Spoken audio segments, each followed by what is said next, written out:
Most people assume Alzheimer's shows up the day someone forgets a familiar face. In reality, the disease often starts building a decade or two before that, silently, with zero warning signs, while the person feels completely fine. But here's the encouraging flip side. 2 decades of neuroscience have settled a once debated question. The brain remains trainable at any age. This isn't a feel-good slogan. It's basic physiology. And by the end of this piece, you'll walk through 7 simple hand exercises that put that physiology to work. Breeze through them on the first try, and your brain is in solid shape. Fumble a few? That's not a bad sign. It's your brain flagging exactly where it could use some conditioning. The same exercises that reveal the gap are the ones that close it. Before getting to the exercises, it helps to understand the mechanism driving cognitive decline, because understanding the why is what makes people actually do the movements correctly. And that precision is what makes them work. As we age, mental sharpness naturally softens for everyone. No exceptions, regardless of how mentally engaged a person has been throughout life. For some, the slippage stays minor. Misplaced keys, a grandchild's name momentarily forgotten. For others, it snowballs into something far more serious. A genuine decline in quality of life, growing dependence on caregivers, and in some cases, a shortened lifespan. Underneath both outcomes sits one chemical process. Here's how it starts. Chronic stress, poor sleep night after night, and low-grade inflammation all push your cells toward producing excess free radicals, unstable molecules missing an electron. Because they're missing that electron, they go looking for one, tearing into healthy cells in the process. Neurons are especially vulnerable to this kind of assault. The brain is metabolically expensive tissue. Despite being a small fraction of total body weight, it consumes roughly a fifth of the oxygen you breathe. High oxygen turnover means constant chemical activity, and constant chemical activity means more opportunities for damage. Scientists call the accumulation of this damage oxidative stress, and it's considered one of the central contributors to Alzheimer's disease.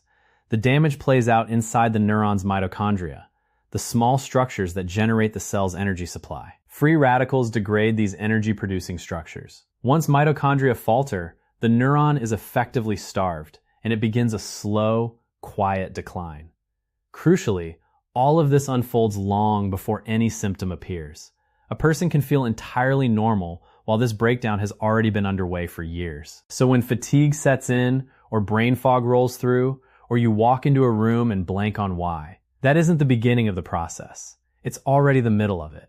This is usually the point where people make a well-intentioned but misguided first move, reaching for vitamin C or vitamin E supplements, hoping to soak up the excess free radicals. For overall bodily health, that instinct isn't unreasonable. But for brain health specifically, most people notice no difference whatsoever. And there's a clear physiological reason why, which we'll get into next. Between your bloodstream and your brain sits a kind of security checkpoint known as the blood-brain barrier. Its job is to keep toxins, pathogens, and most foreign compounds from reaching brain tissue. That protection is valuable, but the barrier doesn't make exceptions for beneficial compounds either. It blocks the majority of antioxidants along with everything else, meaning the vitamins circulating in your blood go to work everywhere in the body except the one place many people are hoping they'll help most. Consider a composite case clinicians see often.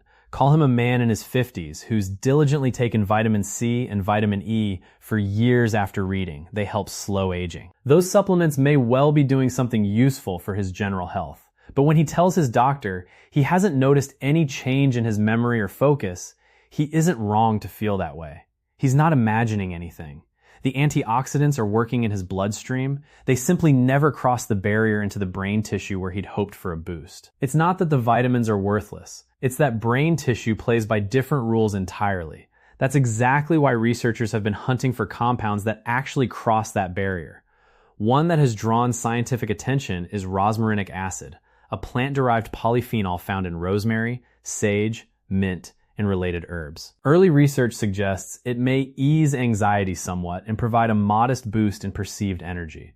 What makes it especially interesting to scientists is its apparent ability to cross the blood-brain barrier and exert anti-inflammatory, antioxidant effects directly within nervous tissue. A second compound under investigation is superoxide dismutase, an enzyme the body produces naturally and one of the most potent antioxidants known. A version derived from melon extract has attracted interest because it appears to act intracellularly, right at the site where cellular damage tends to occur. Then there are flavonoids, a broad family of plant compounds that appear to amplify the effects of the first two and offer broader support to the nervous system. These are all promising areas of ongoing research worth raising with a doctor rather than something to self-prescribe. But here's the catch that applies to all of them.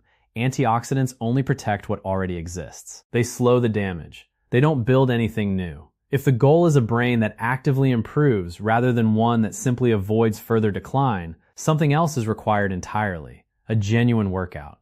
And this is exactly where most people stumble, assuming their day-to-day routines already provide that workout. Many people assume that walking around, chatting with others, cooking, and running a household already gives their brain plenty of exercise. Here's the flaw in that reasoning. Anything done out of habit runs on autopilot. The brain wired those tasks long ago, and repeating them doesn't build anything new. It simply replays a program it has already mastered. Picture someone who has driven the same commute for 15 years. They no longer think about the route or look for alternatives. They just drive. That's what the brain does with washing dishes or folding laundry. Consider another composite case. A sharp, active woman in her early 60s who fills her days with errands, cooking, and looking after grandchildren. She's convinced she's keeping her mind sharp. But every one of those tasks is something her brain has performed thousands of times already. None of it asks her brain to forge a single new connection. Busy and challenged are not the same thing, and that distinction matters enormously for long-term brain health. To actually build new neural connections, the brain needs problems it hasn't solved before. Ideally, ones that feel a little awkward and require several systems to coordinate simultaneously. That's precisely what a set of simple hand coordination exercises accomplishes, and it's exactly why they're effective. A few ground rules before diving in. Aim for at least 10 repetitions of each exercise, with 10 to 20 being the sweet spot. Start slow. Speed will come naturally as the brain learns the new movement pattern. That early, clumsy phase, when your hands are working through an unfamiliar sequence, is precisely when new neural connections are forming. Once a movement becomes smooth and automatic, the brain stops working hard at it. So the moment something starts to feel easy, make it harder, speed it up, or add a second task like reading aloud while performing it. That keeps the brain actively engaged rather than coasting. Exercise 1, the ring slide. This is just a warm-up. Touch your index finger and thumb together to form a ring. Then slide that ring slowly up and down your other fingers. Start slow, then build speed. It looks almost too simple to matter, but it engages both hemispheres of the brain simultaneously. Aim for 10 to 20 repetitions. Exercise 2.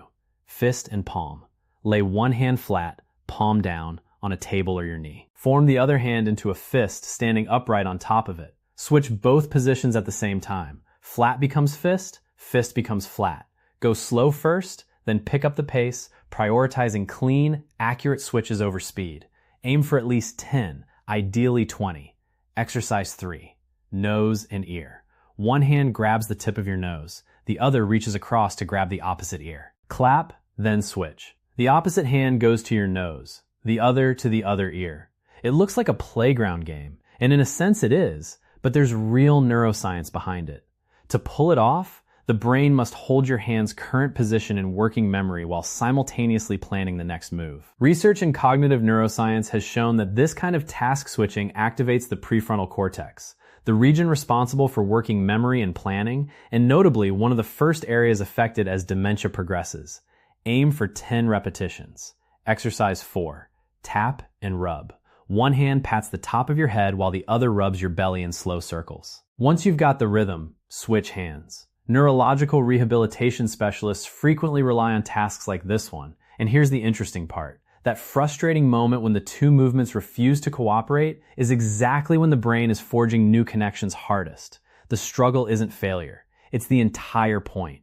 Aim for 10 repetitions on each side. Exercise 5. Goat and cow. One hand forms a goat. Index finger and pinky extended, middle two fingers tucked down. The other hand forms a cow. Thumb and pinky extended, remaining fingers tucked in. Switch both hand shapes simultaneously. Start slow, then build speed. For an added challenge, talk out loud while performing it. Count or name objects in the room, which forces the brain to run multiple cognitive processes at once. Aim for 20 repetitions. Exercise 6. Salute and thumb. One hand rises to the temple in a salute. The other forms a thumbs up pointing forward. Switch both simultaneously, counting the rhythm. 1, 2, 1, 2. Slow at first, then faster. Aim for 10 to 20 repetitions. Exercise 7, the finger wave. This is the most demanding of the 7, and also the most effective. Touch your thumb to each finger in sequence. Pinky, ring, middle, index. Then reverse the pattern back. Practice on one hand first. It should feel like a small wave rolling up and down your fingers. Once comfortable, try both hands simultaneously. Brain imaging research indicates this single exercise activates more brain regions at once than almost any other simple movement. The motor cortex controlling movement, the sensory cortex processing touch, the cerebellum fine-tuning coordination, and the planning regions sequencing the actions correctly. Start slow, aim for 10 repetitions per hand, then combine both. There's a well-documented arc to this kind of cognitive training. Picture someone in her 60s who picks up these exercises, fumbles badly during the first week, feels a little self-conscious practicing at the kitchen table, and nearly gives up. She doesn't. By the third week, the goat and cow switch that once tied her hands in knots begins to flow smoothly. That shift isn't a trick or a coincidence. It's the direct result of the brain-building wiring that wasn't there before.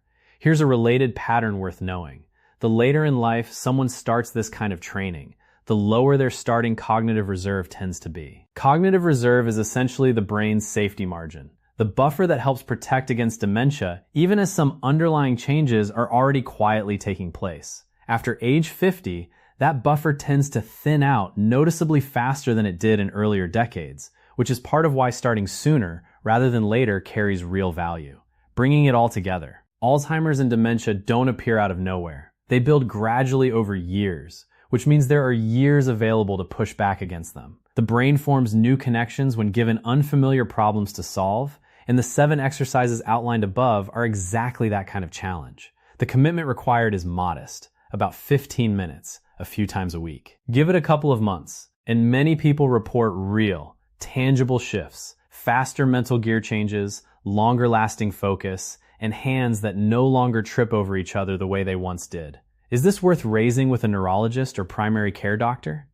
Absolutely, especially if memory lapses, persistent fatigue, or difficulty concentrating are already a concern. It may be the nudge needed to take a closer look at sleep quality, stress levels, and whether inflammation is elevated in the body. One important closing note. Information like this is meant to spark curiosity and generate good questions to bring to a doctor. It is not a substitute for personalized medical advice. Anyone experiencing ongoing memory concerns, ongoing fatigue, or focus difficulties should discuss them directly with a qualified healthcare provider rather than relying solely on general health content, however well researched it may be.